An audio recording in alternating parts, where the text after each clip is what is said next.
Hi everyone. Today I'm going to talk about the plants and people in Taiwan. So mostly focus on the plants we eat, we use, and what we do in everyday life. And so first we'll separate into the three different parts. The first part we'll talk a little bit about the food, which because the food is the most important in our culture. And also I'm going to talk just a little bit about the medicine, the medical use of the plants commonly used in Taiwan. And third are some of the other uses as an example. And in this slide, in this picture, I don't know if any one of you can recognize what is the plant species is. You can have a little guess. And well, it's a green onion. Well, the rice is on the background. And it is big because you don't really see the flowers when you eat the green onion. And because the green onion usually we harvest beforehand. And so this is kind of a real example over here. So first we're going to talk about the food. And for the plants used for food and in Taiwan, actually most of the plant species are exotic plants.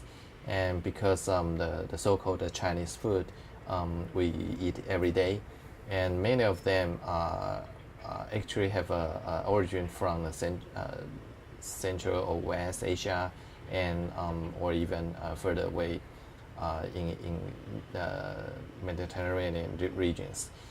But it has been domestic for a really long time, for maybe 2,000 years or even more. And some of the so authentic Chinese food actually have places origin other than not in China, but still we use a lot of the plants is native to Asia, and some of them are used commonly in daily life. And of course like the rice, and which is the major component in our cuisine, and is the source of the starch, and it's Asian origin. So I'm going to talk a little bit about the rice and the vegetables and fruits, and I will show you one of the interesting facts that although the species are origin from other places, but we cultivate it in regions, in local regions in Taiwan, and especially in the western part of Taiwan.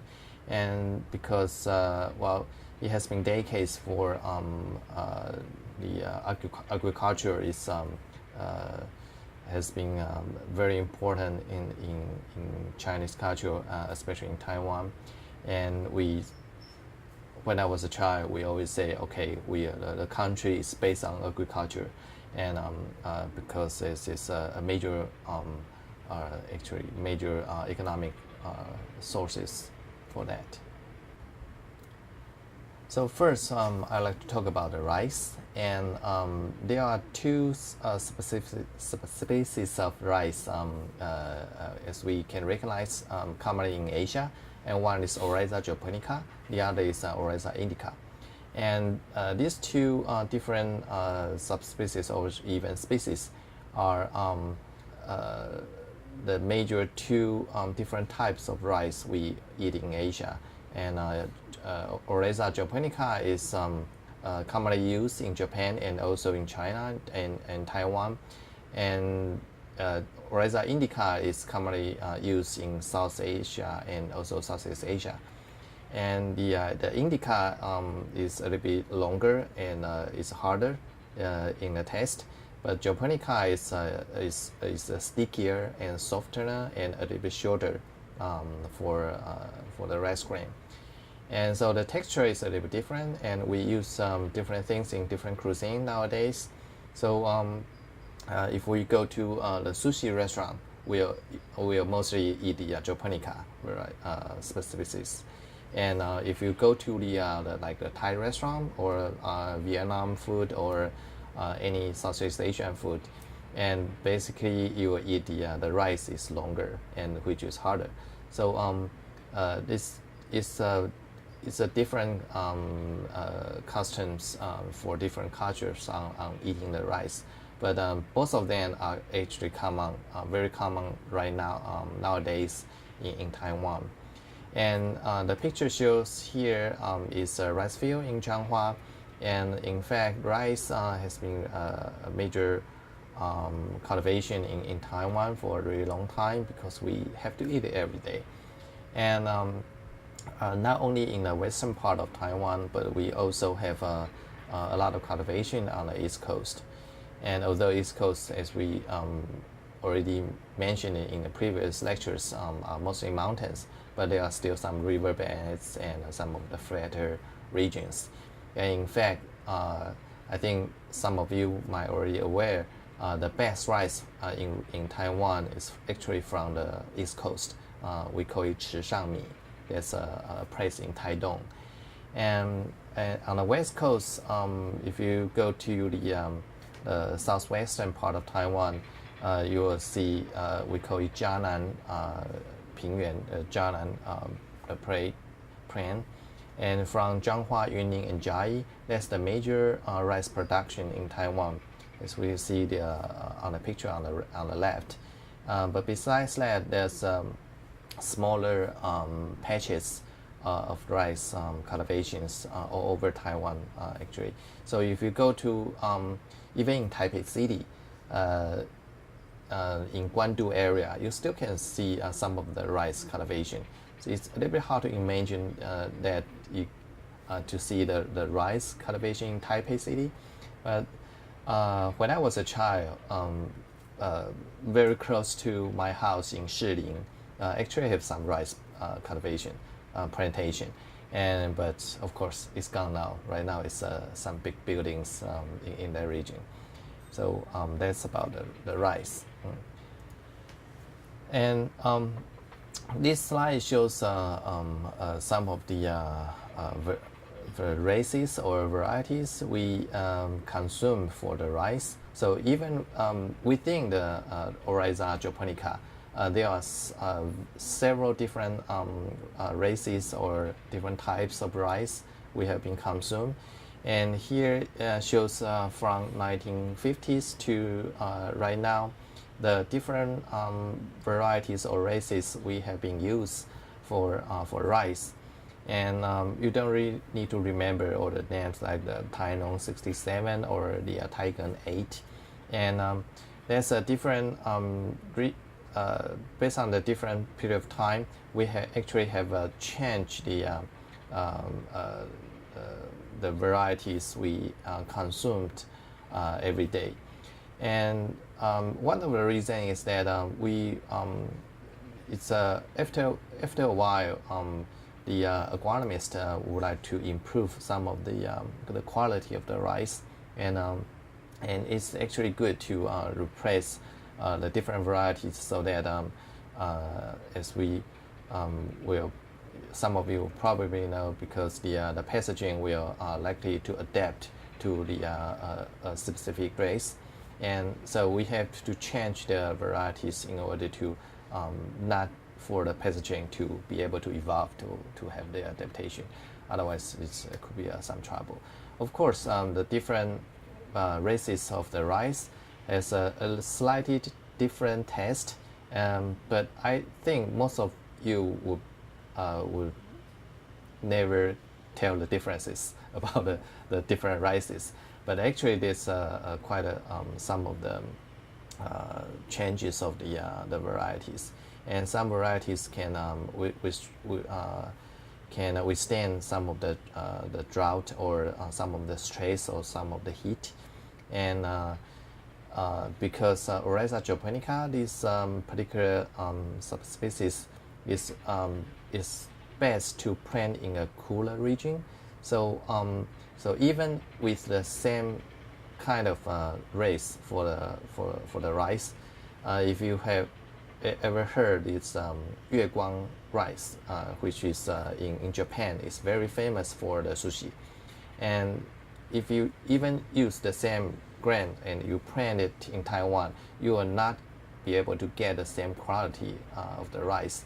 And because of the heat, the temperature is a little bit too high for the rice to grow in Taiwan.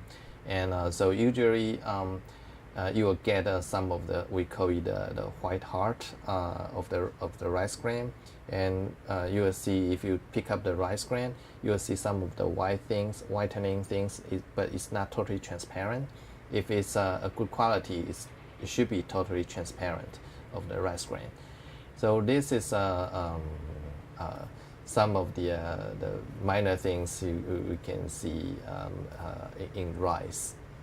Besides rice, we also use several different other sources for our starch uptake. And for example, the potato is also common in our culture. And a sweet potato here is a very traditional type of starch source because this is very easy to grow and also very easy to get the product.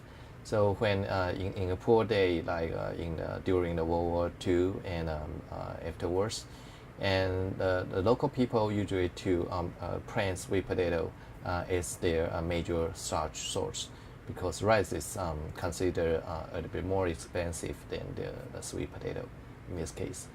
And of course, there are some others like the wheat. So because we also consume a lot of noodles, and so the noodles in Taiwan actually have several different kinds, and including the commonly probably you see the like the beef noodle that's made from wheat, but we also have like the rice noodle, which is made from rice, and also the bean thread, and which is made from the green beans.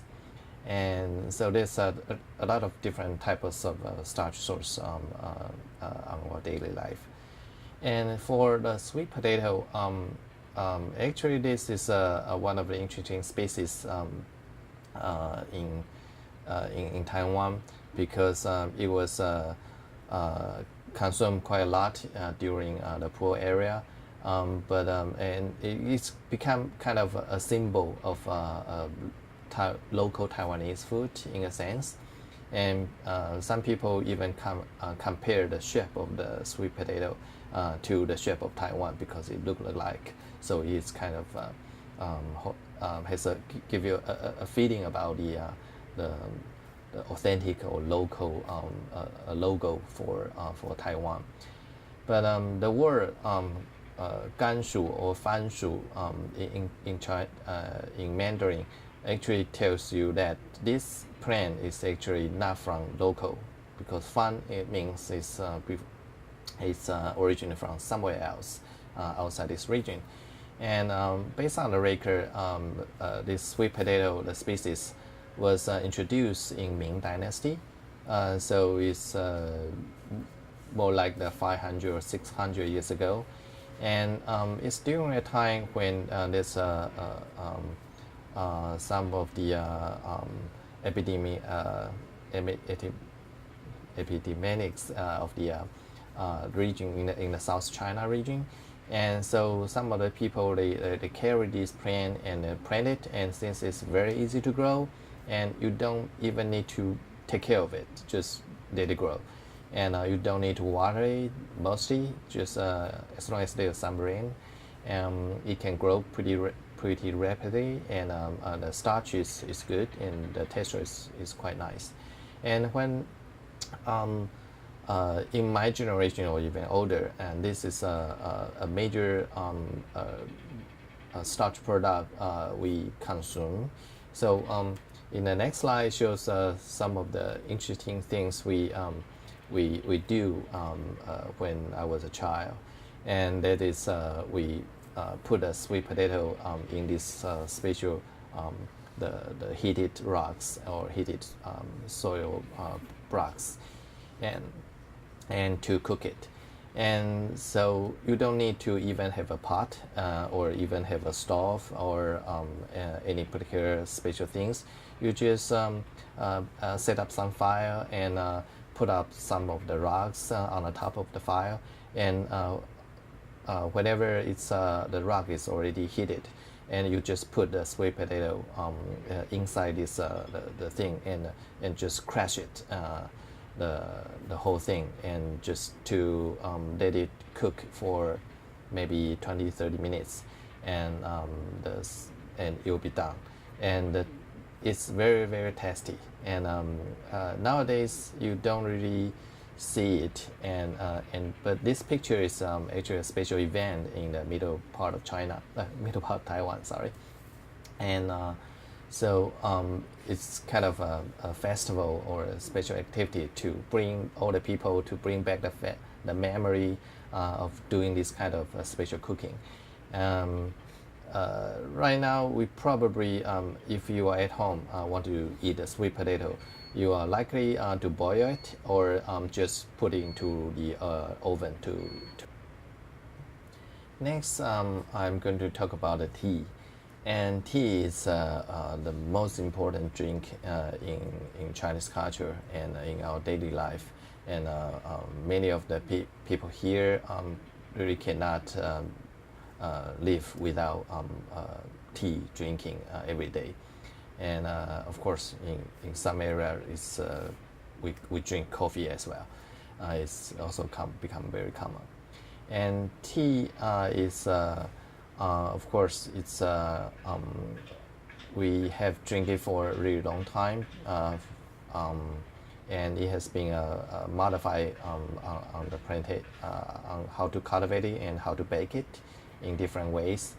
And the original type of the tea is the most important one is from southern China, but there are some of the native species, the Camellia sinensis, can be found in Taiwan, and in some of the very local region, in Jai area, some people they still use the native species or native type of the plant, the tea species in Taiwan for cultivation or for drinking. But most of the cultivation of tea in Taiwan from the origin, I think, likely from southern China before, but it has been a long history of cultivation of tea. And as we can see on the left of the picture here, and it shows that the cultivation of tea distribution in Taiwan, and mostly in the middle part of Taiwan, because the tea, the characteristics of tea needs some cooler temperature.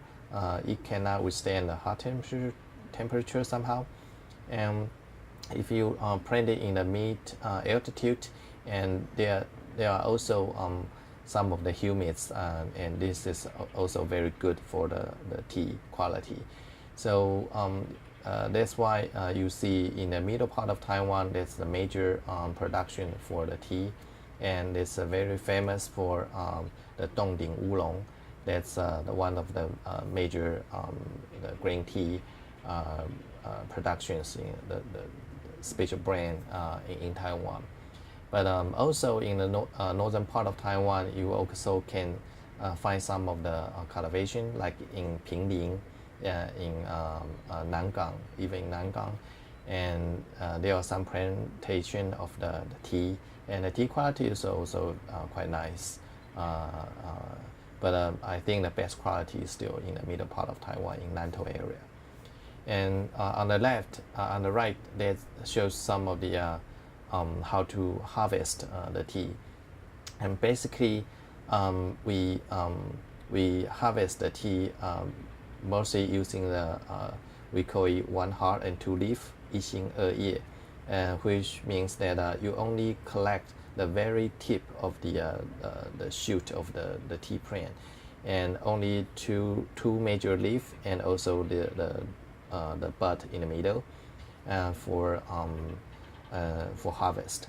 So you only using this part is the most tasty part, but for the other parts are not so good. If it's too old, then the texture, I mean the tea of the drink will not be so good.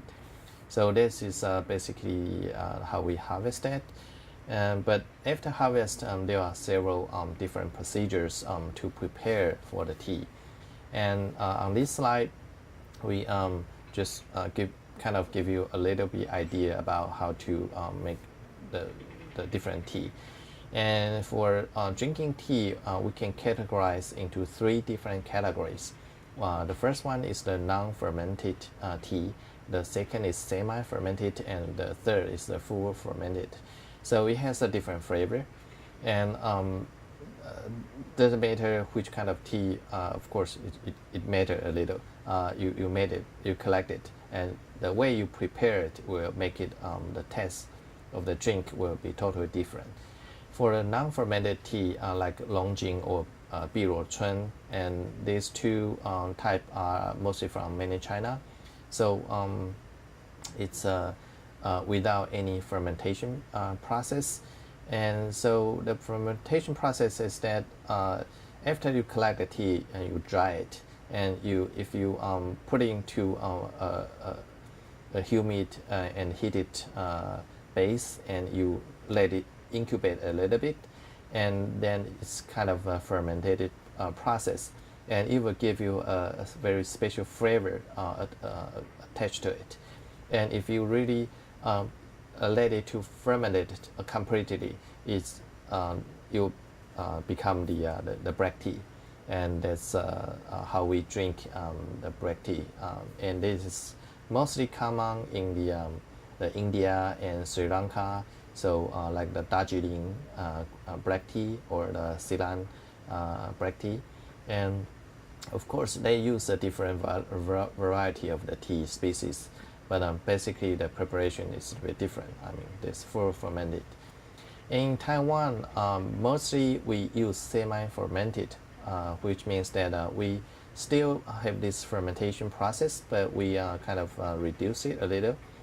So we add a little flavor to it, and that's including the Wenshan Baozhong that's commonly planted in Pinling and Nangang in the northern part of Taiwan. And for the oolong tea that's commonly planted in the middle part of Taiwan, is also kind of semi-fermented tea. And on the right, you will see the different type of the dry leaf we are ready to drink, from the green tea to Wenshan Baozhong tea, and to the black tea at the bottom. And so you will see the color of the tea is a little bit different, and it's really dark for the black tea.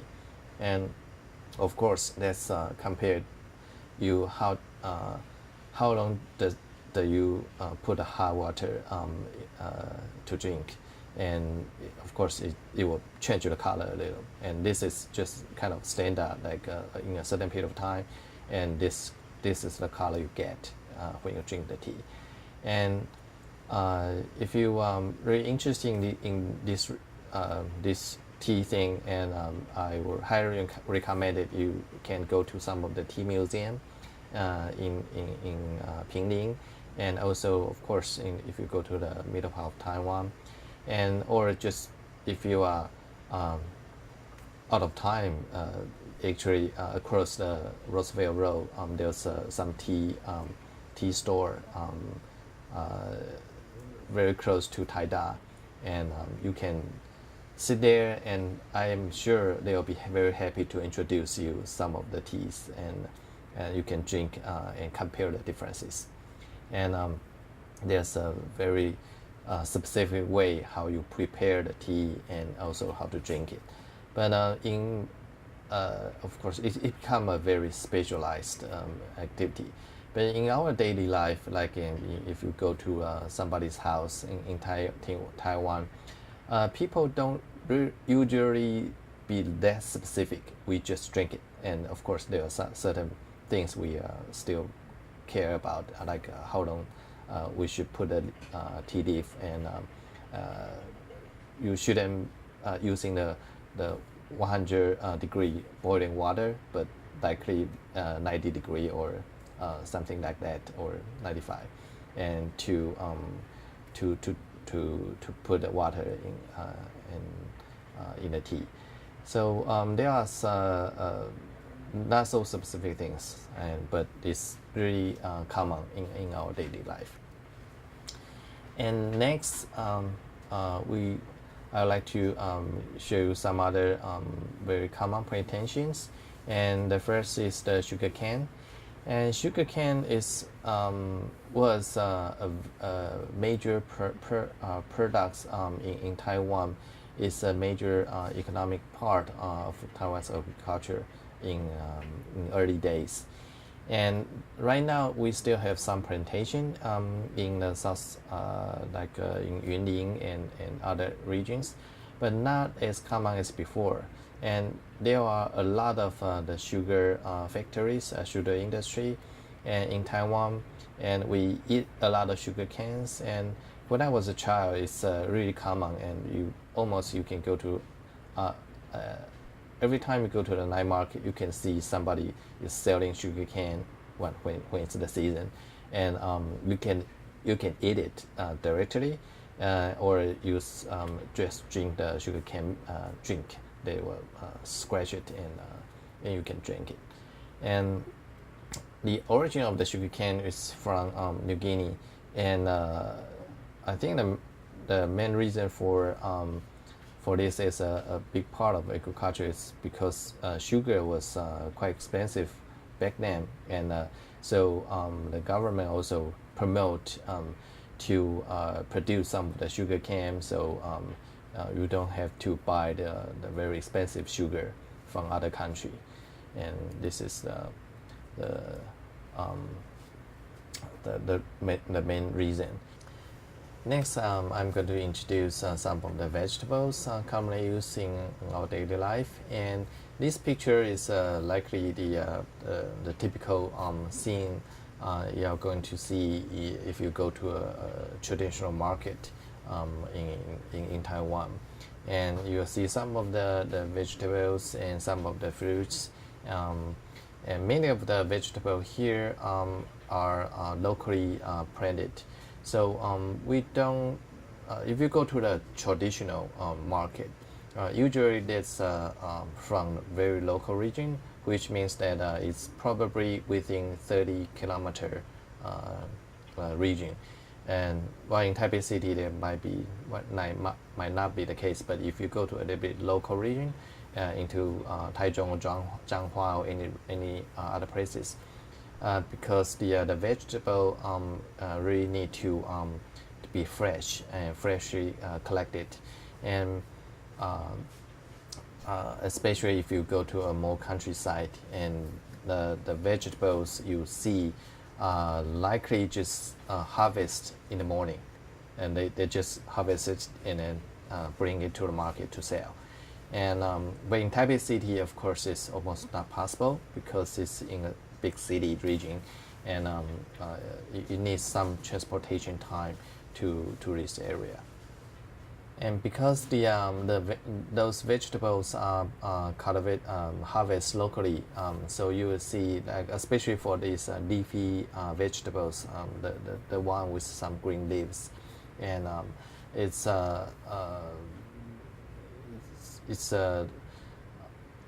price for this kind of leafy vegetables are really sensitive to the weathers. So for example, if you during the typhoon season, and the vegetable price will go up rapidly, especially for those leaf vegetables, and sometimes it's triple or 5 times more expensive than the usual price. And so during the typhoon season, some people will switch to like the root vegetables, or some vegetables imported from other countries, and because the price will be unlikely affected because of that. But of course, it's in our daily life we still need to eat those kind of vegetables. So the price is going to go up anyway.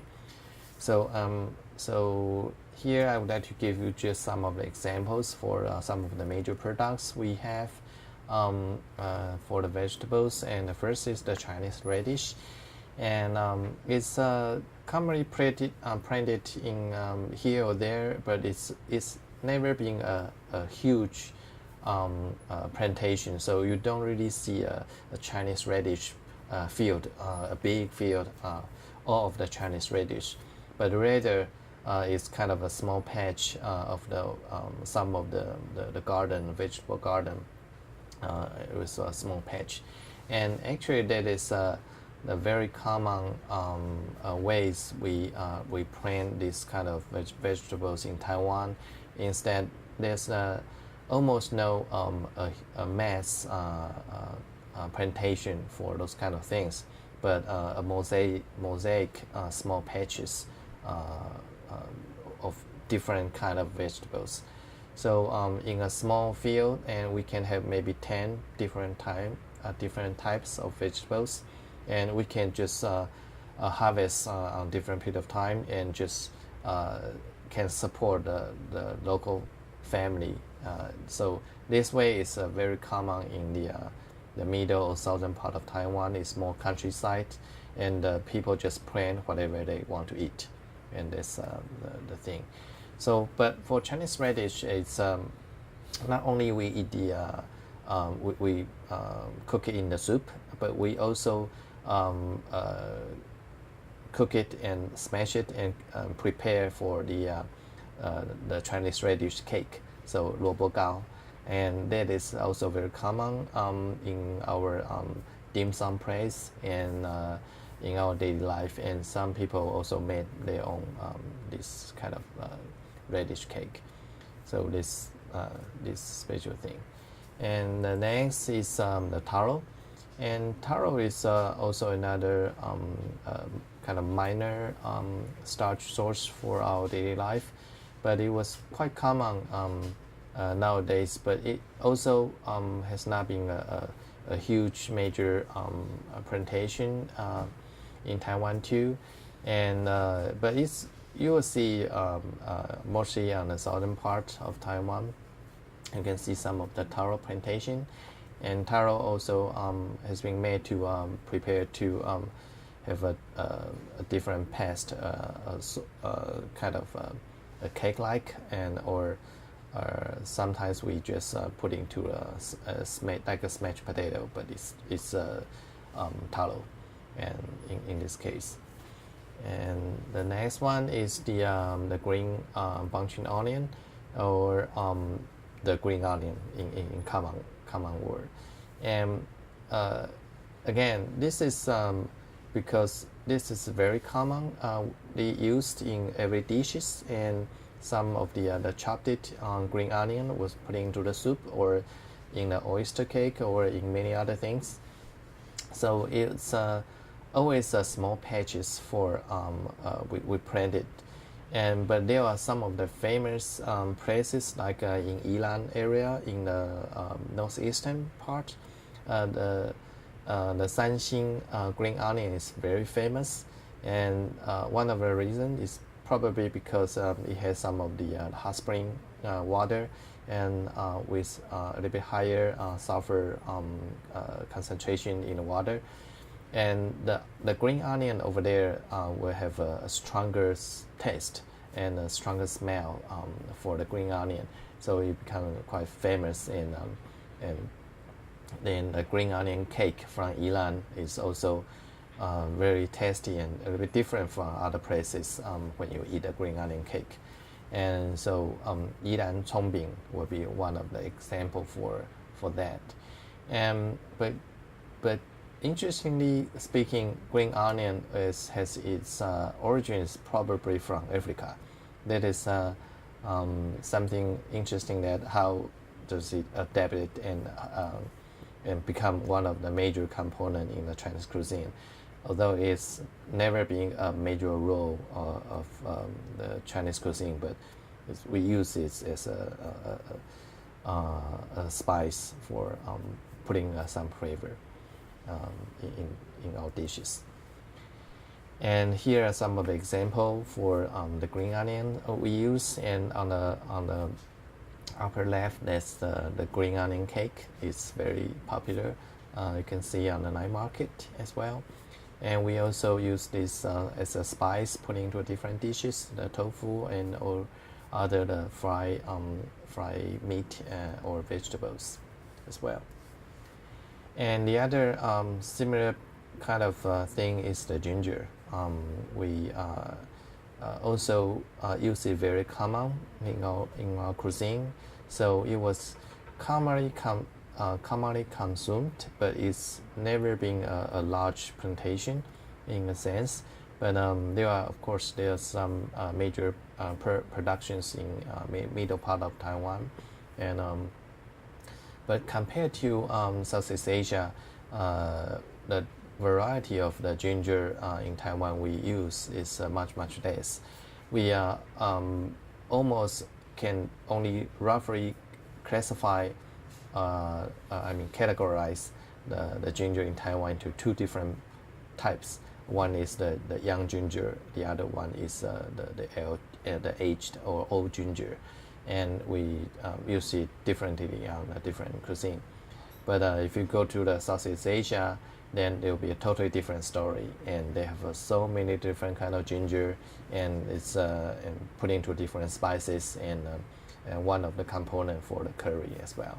So there's a different thing, but it's common. It's commonly used in Taiwan. And the next is one of my favorite vegetable, and that's the bamboo shoot.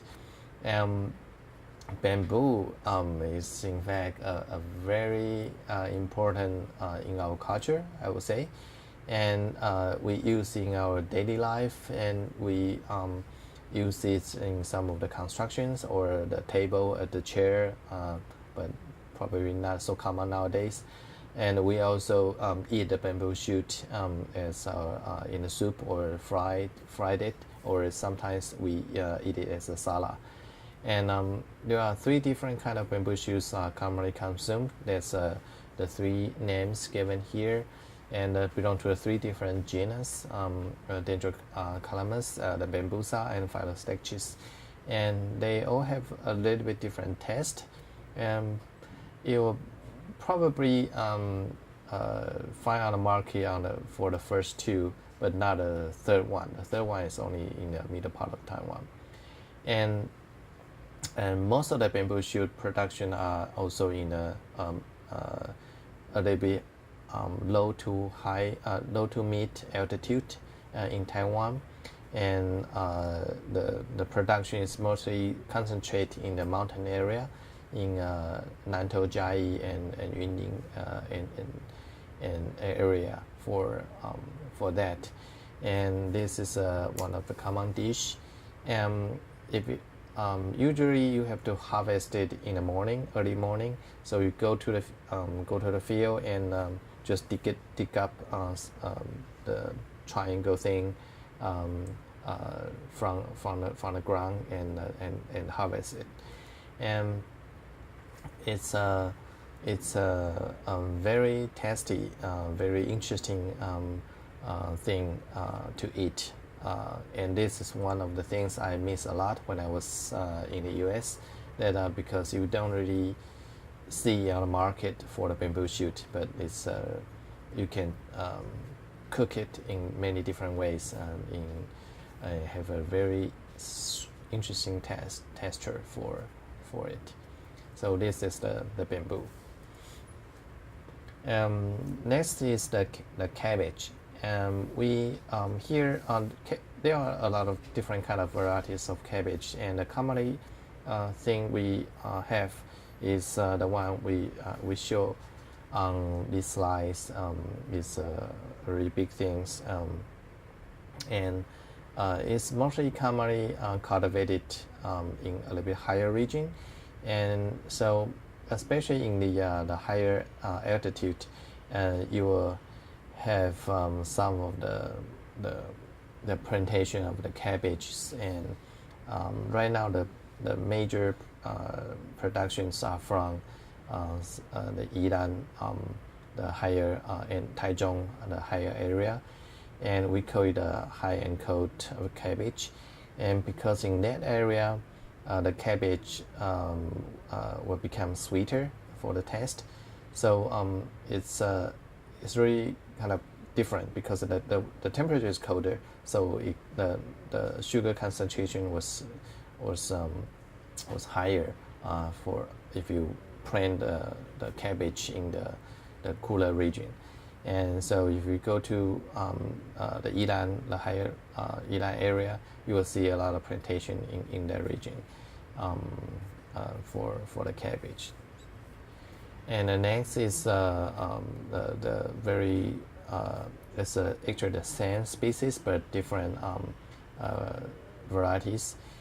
The next is I would like to introduce is the Chinese mustard, and there are two different kind of Chinese mustard or bochai, and in that, and we call it the smaller bochai and also the larger bochai in the next slide.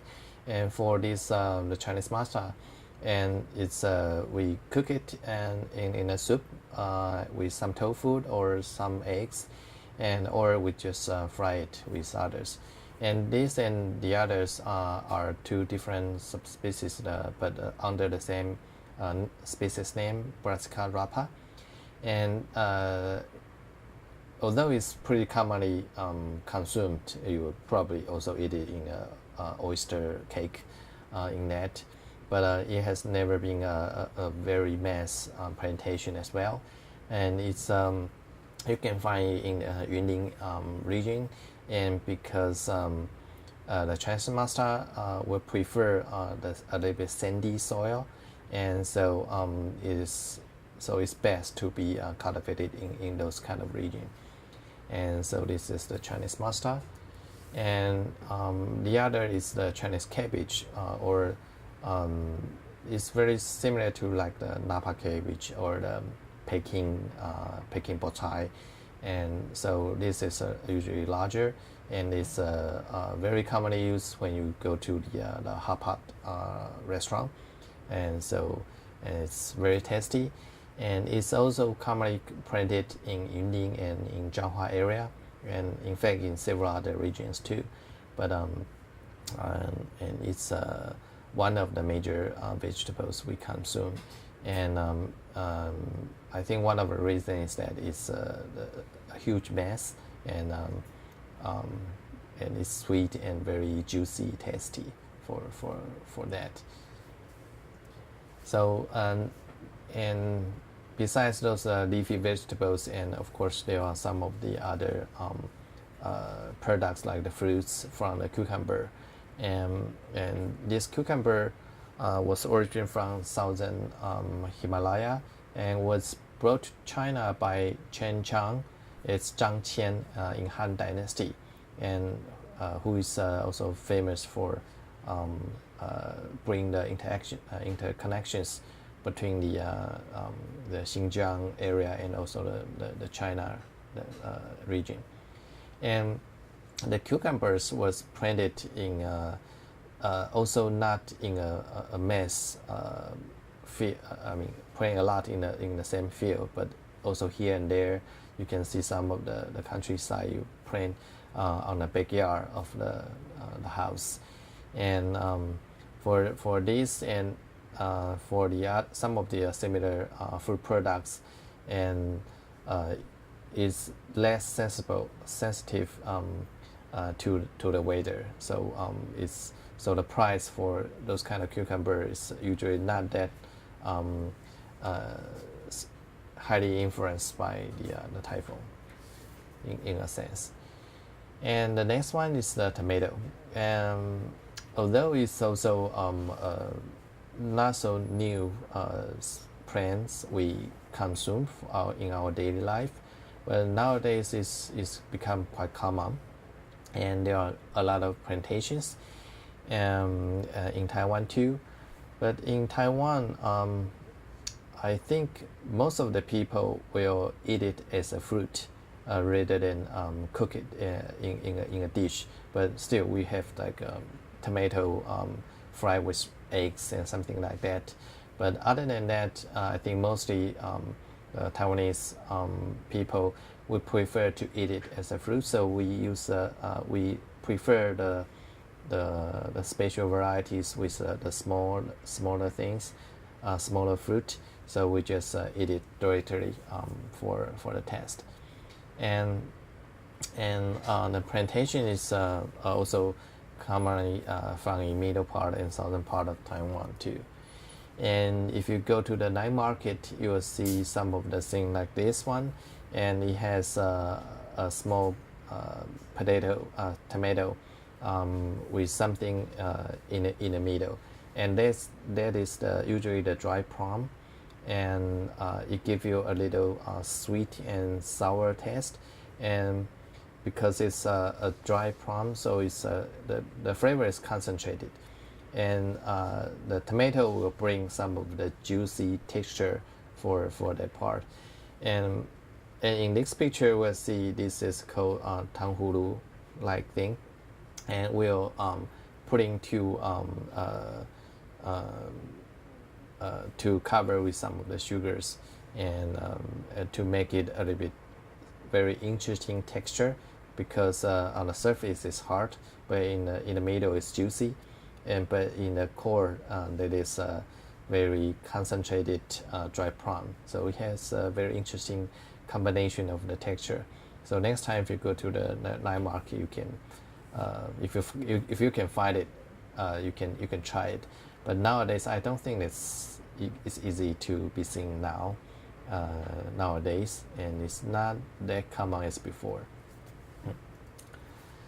And so the next I'm going to introduce some of the fruits in Taiwan, and some of the Taiwanese will consider, will pretty proudly say, well, Taiwan is the fruit kingdom, and we have a lot variety of the fruits and so on. But just like the vegetables in Taiwan, almost all the fruits on the market in Taiwan you see are actually not native species in Taiwan.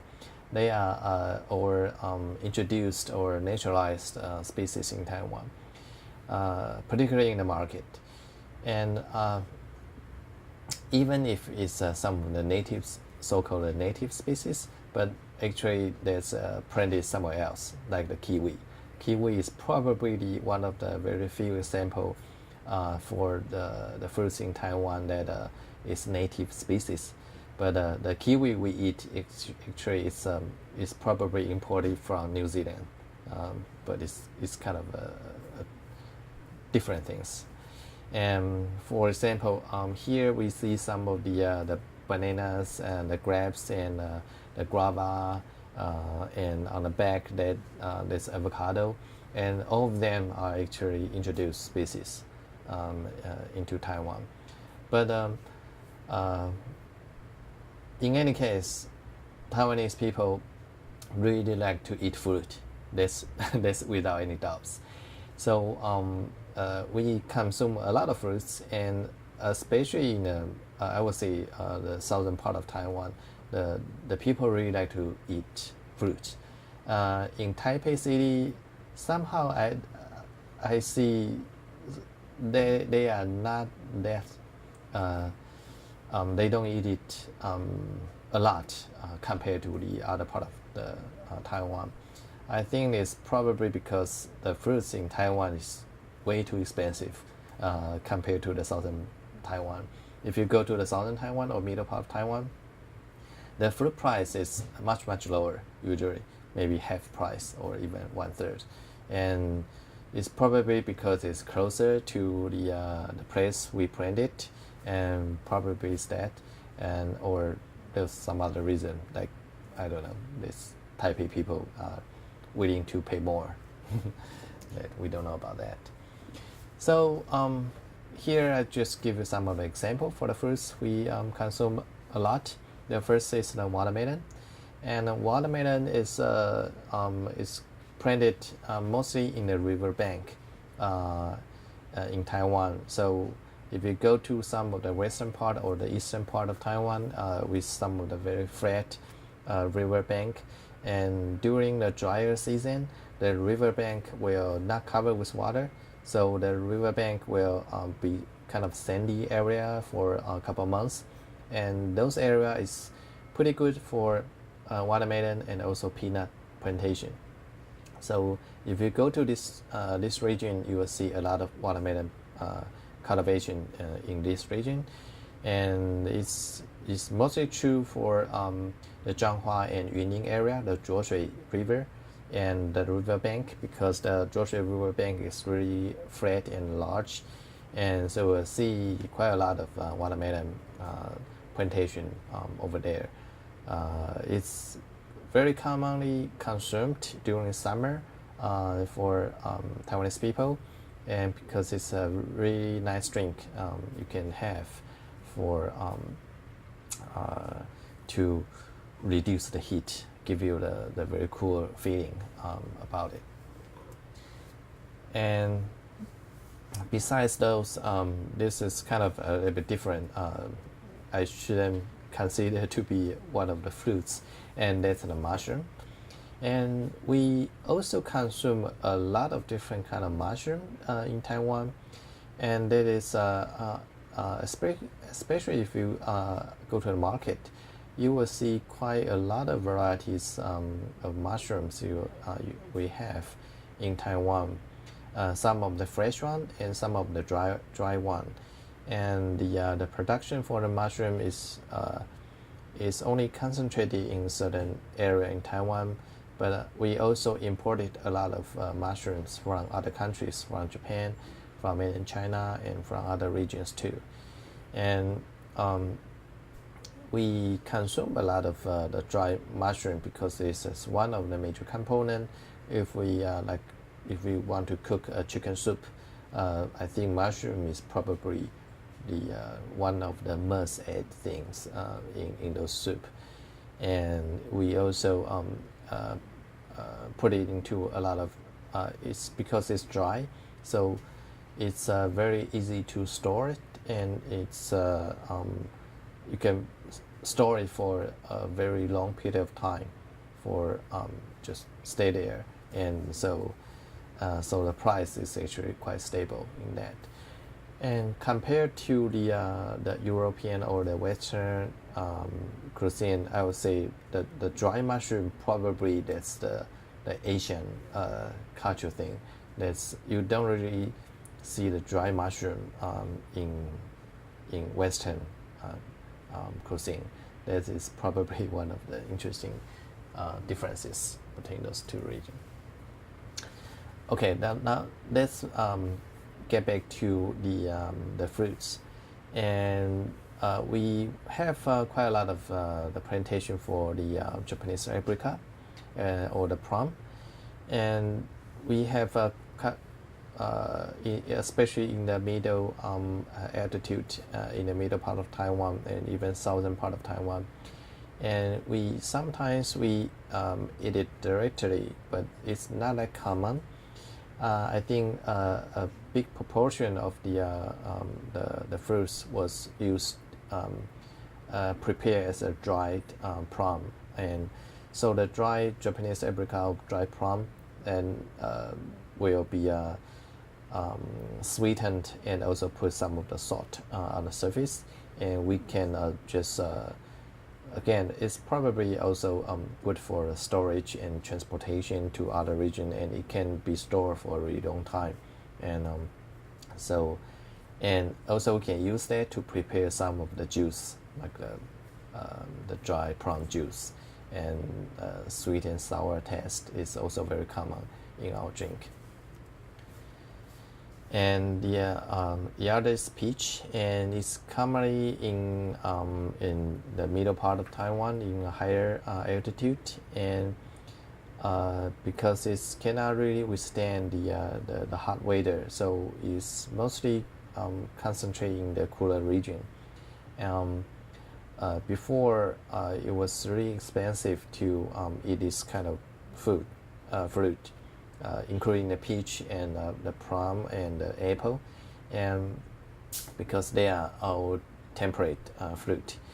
And so the government and also the local people, they try to plant it by themselves in a middle altitude. The temperature is comparable to the temperate region, but it's kind of a difficult situation because the mountains in Taiwan is all quite kind of steep, and especially in the middle part of Taiwan. And so if you plant it, it's kind of difficult to really maintain a large plantation and really have a large amount of harvest for those kind of fruits. But still, it's quite common be planted in those regions. Now we move to some of the tropical fruit, and one of the seasonal fruits is lychee and longyan, and these two things have pretty short period of time for availability and on the market. So you only see it during a certain period of time in the summer, and usually the peak is only 2 weeks or 3 weeks.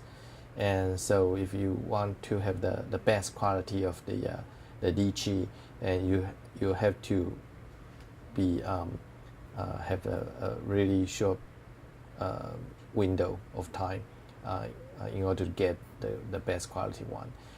And it's commonly planted in the low altitude in middle and southern part of Taiwan. And there are some of the new varieties has been in cultivated, and it was originally from South China, but it's introduced now and commonly consumed. And the problem is that lychee is very difficult for post-harvest transportation, which means that if you harvest it, it's very difficult to transport it to another country, because in cold temperature, the surface of the fruit will become brackish, and so the texture is changed a little bit, but because it's the surface is become ugly in a sense, so you cannot really sell a good price unless you do it very fresh and to another country. So before, if you go to the market in America, for example, or in Europe in general, if you even be able to see lychee, you won't see a very good quality one, because the transportation is the major problem for lychee. But I think the people nowadays solve some of the problem in that they improve the post-harvest transportation method for keeping it fresh to transport lychee to a long distance. And I remember like 2 years ago when I went to Vancouver in Canada, and I see some of the really good lychee on the market, and I was kind of surprised that, because when I was in California, it was totally almost unavailable, but right now you can find it anyway. So this is lychee. Another tropical fruit is mango. It's a tropical origin and introduced to China very long time ago, probably can date it back in Tang Dynasty. And in the southern China, in southern Taiwan, it's pretty common. And even in northern Taiwan, like Taipei, you will see some people, they plant it in the backyard. But the major production is in the southern part of Taiwan, because it needs some warmer temperature. And the mango also has been improved to have a better texture and sweeter. And in summer, it's also a very popular things to put on ice. And but the best season also is quite short, probably 1 to 2 months. And after that, you are still able to get it, but the quality it's not so good, and the price is high. And some other fruits like pineapple, and it's commonly planted in Taiwan too, and the origin is from South America, of course, but you will see some of the big plantation in Taiwan too. And some of the regions have a very interesting texture for we call it the milk pineapple. So it'll give you some of the milky feelings about the taste. And I think nowadays the pineapple is really sweet. You don't find some of the bad or very sour pineapple like when I was a child. I was always kind of afraid to eat it because it's always not so good when I was a child. But nowadays, I think the quality is pretty nice. You'll see for the pineapple. And the next I'm going to introduce is the grape.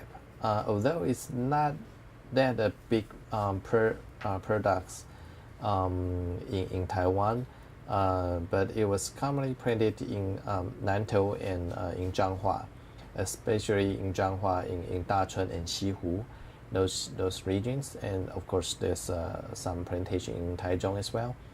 And this is a plantation from my parents-in-law's house. And because my parents-in-law, they live in Dacheng, and this is one of the major product area. And so it takes a really hard work, to plant this. And the way we plant it in Taiwan is also a bit different from if you go to the Napa Valley in California. In Napa, the grapes are usually only planted into the height about your shoulder. But in Taiwan, we plant it to above your head, like maybe almost 2 meters high, and a little bit lower than that. And so this is because the different ways of harvest and habits, and we kind of like it to have to examine the grapes from below, and we put some of the protections for each of the grapes. And it takes a lot of work, a lot of labor to put for each of the grape. We put the surroundings, and you probably don't see it in Napa Valley. It's a bit different way of growth. And here's a picture of me and my son, and he's helping the harvest. And it's kind of some tedious work, I would say. It's you need to examine the grapes and cut some of the bad grapes, and it's pretty common to have worms. Some of the worms eating those grapes, so you have to clean it a little. And because my parents-in-law, they don't really use a lot of pesticide, so we'll see a lot of interesting insects on the surface, but which is good, which means that it's quite healthy. And but anyway, it was fun, but it takes a lot of time to harvest that. Okay, next I'm going to introduce is the Wendam pomelo. And this is a kind of citrus family, and it's pretty big, and we kind of commonly eat it during the Moon Festival, because it's the best season is roughly around the time. And it was commonly planted in some of the regions in Taiwan, especially on the eastern part of Taiwan. And this pomelo, it's a bit different from the other fruits in that it can be stored for a really long time, maybe 2 months, and it still retain the almost the same flavor.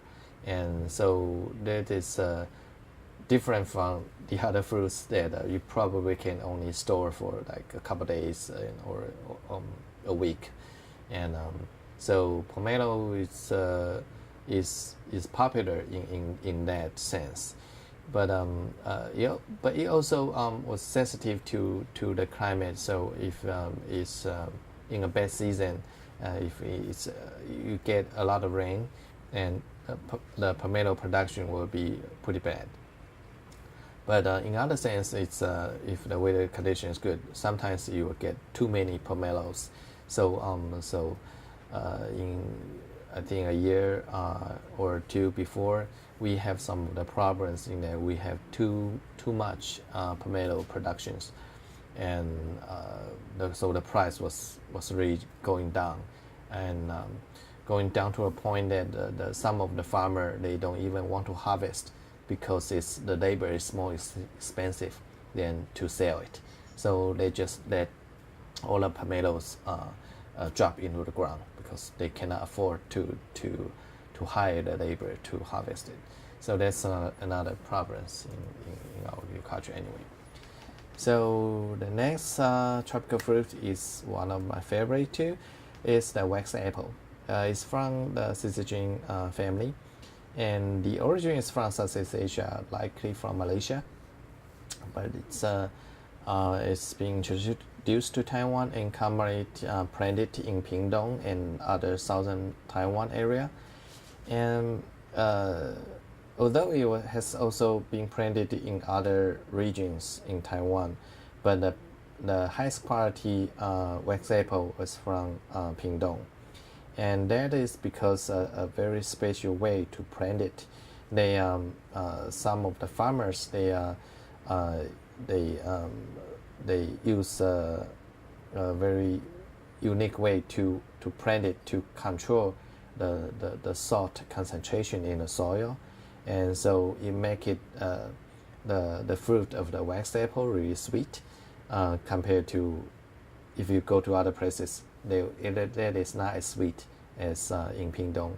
So there's we call it the special variety is called black pearl, 黑珍珠.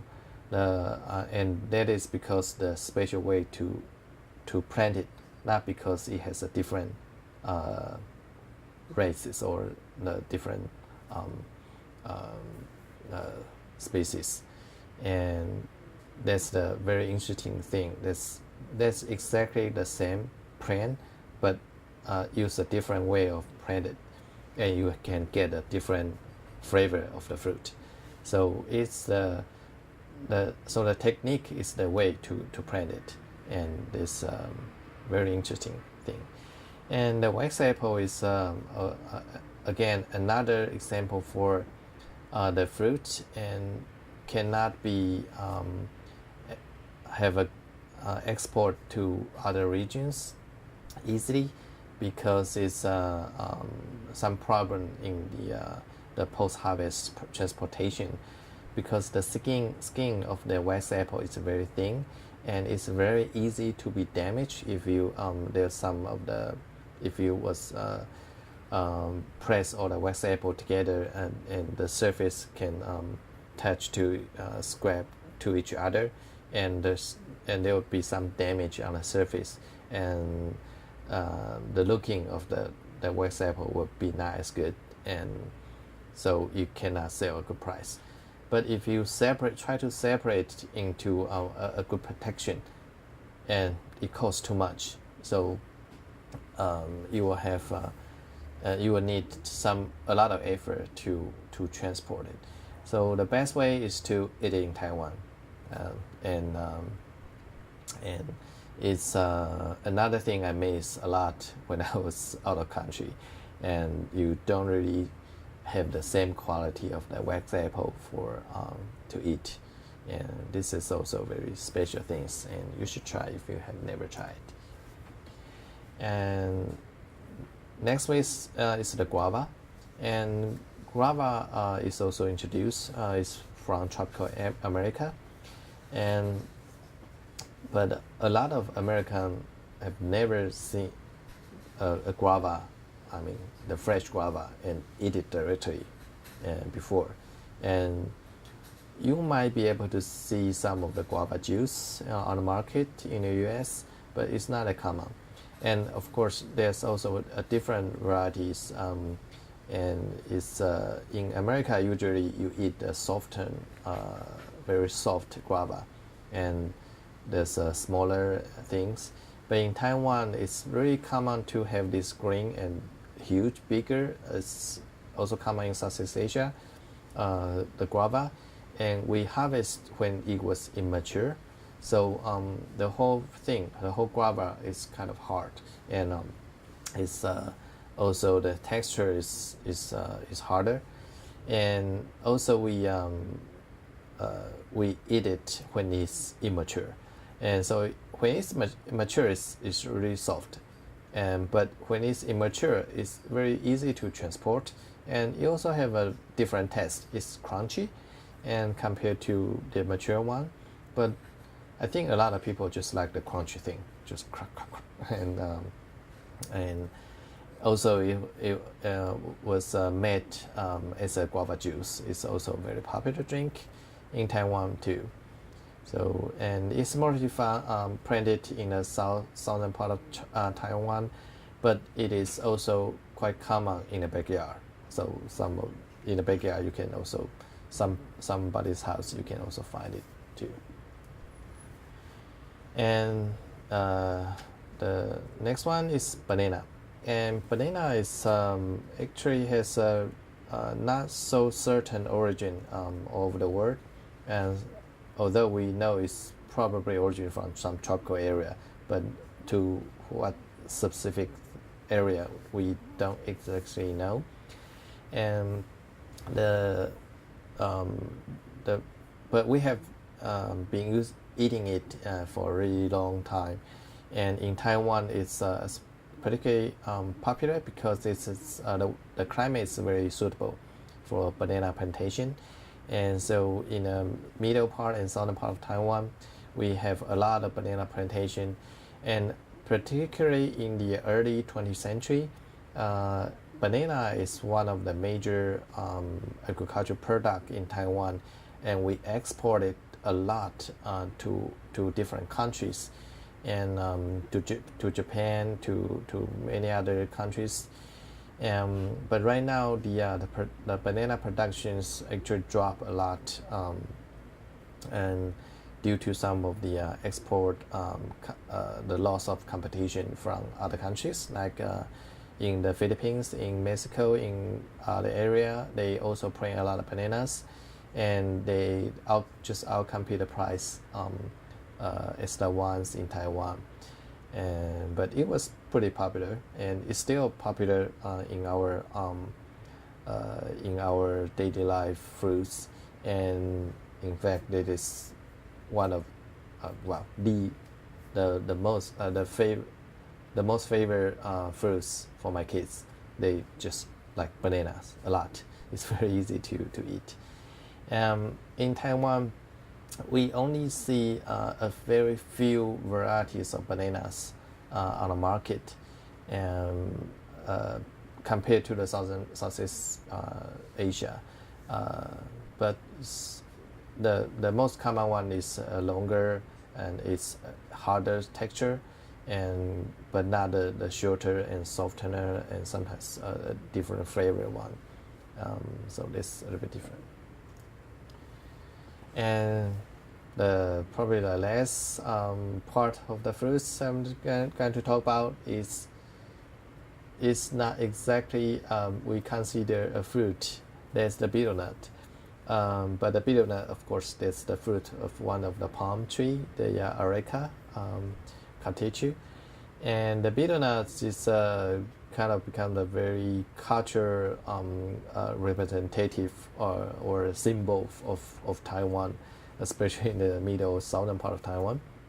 And the people, especially the drivers, like to eat betel nuts, and some of the local people also eat a lot of betel nuts, and it become very also inspire some of the interesting ways to sell the betel nuts. The betel nut Spice Girls, and you will see some of the betel nut stands on the roadside, and there was some young girls who were dressed very interestingly and selling the betel nuts. And although somehow it's hard to connect those two things if you really consider why you need to dress so few to sell the betel nut. And anyway, it becomes a cultural thing in Taiwan. And there are several different ways to eat a betel nut. And on the picture shown here is you eat with the different special kind of leaf, and that is a leaf from a piper betel, and that is commonly planted in the southern part of Taiwan too.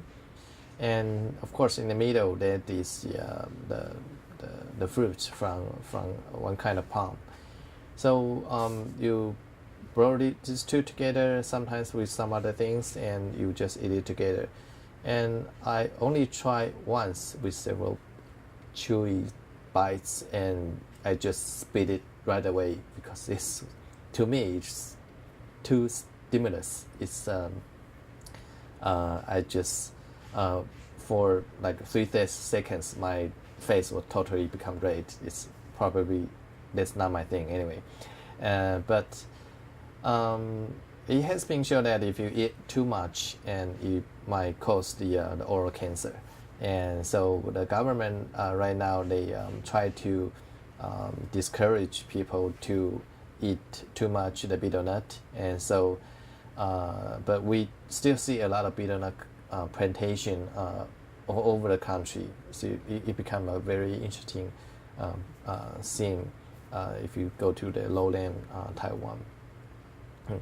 But anyway, that's don't eat too much. But I will probably encourage you to try it if you are from places outside Taiwan, because it's really unique. I don't think you can easily eat it or buy the betel nut from a Spice Girl stand outside Taiwan, and that is a very interesting experience anyway. But anyway, that is, but don't try too much. And the next thing I would like to tell you is that although I have been introduced a lot of vegetables and fruit, and almost all of them are not native plants, and they are exotic and introduced to Taiwan, and some are even outside the Chinese cultural region. There's only a very few examples in our daily cuisine, or you can find on the market, that we use a native plant in Taiwan. And here is one of the very few examples that is a native species, but we eat it, and that is the vegetable fern. And as you can see here, and here is you don't really see it commonly. If you go to Western market, you don't imagine you can eat a fern. And but there are two different kind of fern. We eat it quite common. One is the vegetable fern. The other is asparagus with a boiled bread, and we also cook it. And especially this is already improved for reduced some of the bitter taste. So it is really quite tasty. And if you've never tried it, you can try it. Okay, we finished the food part, and now I'm going to introduce some of the plants the plant products we use in our daily life. And well, it's probably not as common as in other part of the country. I mean the Taipei City. In Taipei City, you probably don't see the plant product a lot anymore.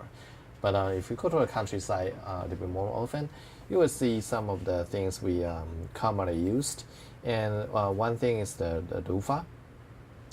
We use loofah, a dry loofah, because the loofah has a lot of fiber, And if you dry it and let it wash away all the fresh softened part, and all the fibers will have a sponge like structure, and we use this sponge like structure as a sponge, in fact, and so you can use that as to wash your body, so you're taking a bath and or wash the dishes using loofah.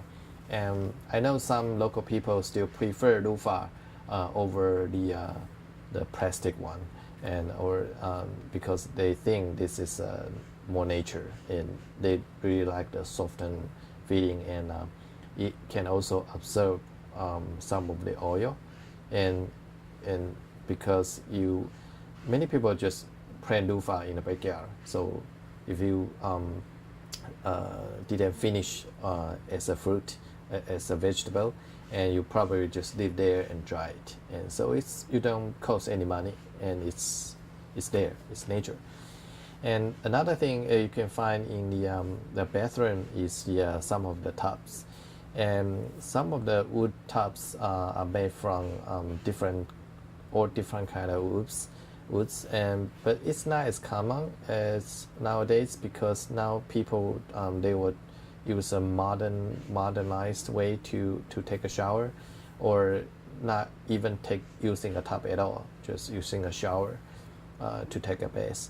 So this is less and less common, and if you use a wood tub, you will likely use some of the wood product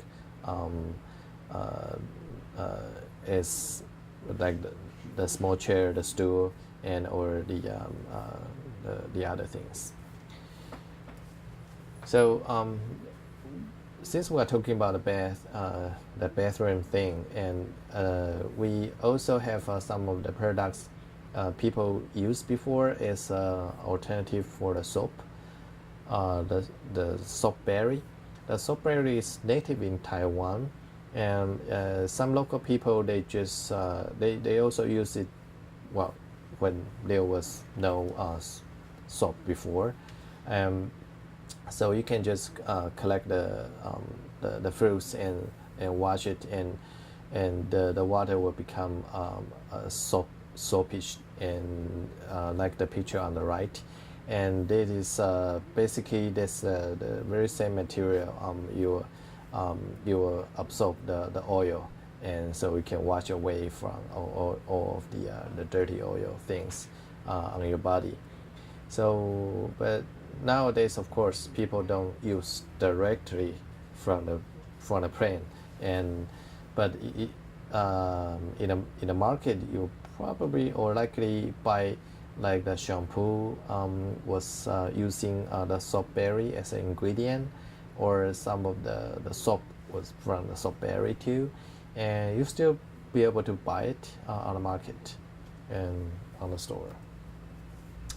And the other products we use in our daily life, including of course those wood table or something like that, but one of the very unique thing is using the bamboos, and especially in the probably in the more countryside, you will see like this bamboo stool, and I particularly like this the special design for the things on the left, and that is a two-way of using this special chair. And this chair is designed for the kids, so the kids can sit in the middle, and so the kids won't be able to escape from the chair. It's basically was tightened up, and when it was getting older, so you can kind of turn the stool 90 degrees, and it become a stool for the bigger child or the adults, and so that is a very smart way to design a chair anyway. But besides that, some people still use bamboo product for a bigger dining table or the chair, or use the fibers, the skin of the bamboo to make a blanket, and like the picture on the lower right, and it's still quite common. And other than that, there are so many bamboo products you can imagine. If you go to a store, there are many other things, and we are still commonly use them as the material from the bamboo. For the other things, this one thing I'd like to mention is the thing is really related to the religion, is the incense. And we, as you can, well, I think all of you are aware of, there are a lot of temples in Taiwan, and Buddhism or Taoism, or all the different kind of temples will need to use the incense to cherish the God and cherish the worship our ancestor. And so we have some of the big industry to produce the incense. And one of the major plants we use is the Taiwanese incense cedar, and it has a very good smell when you burn it. And some people also, of course, use some other ingredients. Some of the people have some imported, like centellus, but Taiwanese incense cedar is probably one of the commonly used in to making these incense. And here is likely the thing I would like to introduce about the plant products we have been commonly used in Taiwan. We have just introduced several plants we use and in our daily life as a food, as some of our furnitures and so on. But in the meantime, although there are many uses for the plants here, but we are also sacrifice several other things we have as in return. And this is a picture I took a couple years ago in Lisan area. It's in the mid altitude in the middle part of Taiwan.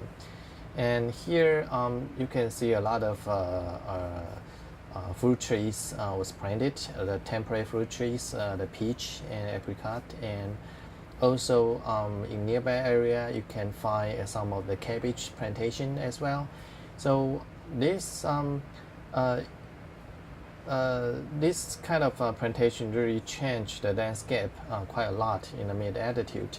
And we, on one hand, we are able to eat a lot of temporary fruit really cheap, and local cabbages as we have, and pretty sweet and delicious. But on the other hand, we are sacrificing the original forest here, and because there's no more native forest in this region, and a lot of native species, even endemic species, was gone, and because of this human disturbance and human activities. And this is a kind of trail of things, and many people are now aware of this problem, and I'm trying to do something about it. And because this is actually a really trade-off, and it's hard to make the decision on if we should keep using the plants and do whatever we like, or we should preserve the nature as undisturbed as possible. But in my opinion, and of course, to preserve the biodiversity in Taiwan is really important, and we hope we do not sacrifice too much just because of our needs to eat certain kind of fruit or eat certain kind of vegetable, and because it's there are still some other ways we can have those peaches, and we can export it from other countries. Right now it's much cheaper for transportation, or use some other method to have the same quality without sacrificing the environment. And probably we can have some of the new crops or new varieties they can survive.